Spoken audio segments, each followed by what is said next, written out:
May kanya-kanya ng pinagkakaabalahan ngayon ang mga dating sex bomb members. Kamustahin natin ang ilan sa kanila sa chika ni Nelson Canlas.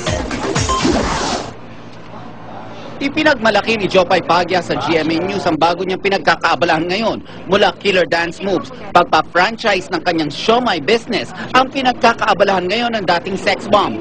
Naninibago daw siya ng una pero tutok daw ang boyfriend niyang si Joshua Zamora ang nag-engganyo sa kanyang magnegosyo. Kung magbi-business ka na, bakit hindi pa ngayon? Bakit patatagalin mo pa? Yung mga guestings, meron pa rin, tinatanggap pa din namin. Yun nga lang, medyo nalilimit na.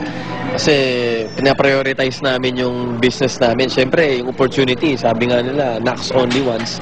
Mas fulfilled daw siya ngayon, kaya't hindi niya pinagsisisihan na talikuran muna ang pagsasayaw. Everyday may pumapasok sa yung pera. At yun yung nararanasan namin ngayon. Na parang, like nga sa sex bomb, pag may trabaho, regular talaga.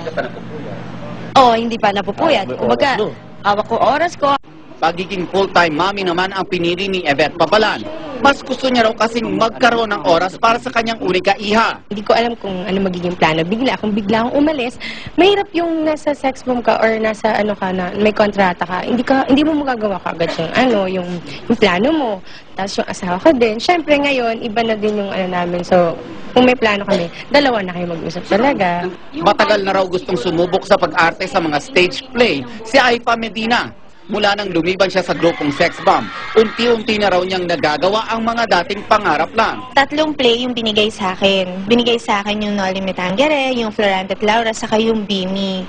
So ngayon, dun ako nakafocus kasi nagkakaroon kami ng rehearsal tuwing Sunday. Nilinaw ng mga ex-bomb members na naging maganda naman daw ang hiwalayan nila ng dating manager. Sa katunayan, full support pa raw sa kanila si Joy Cancio.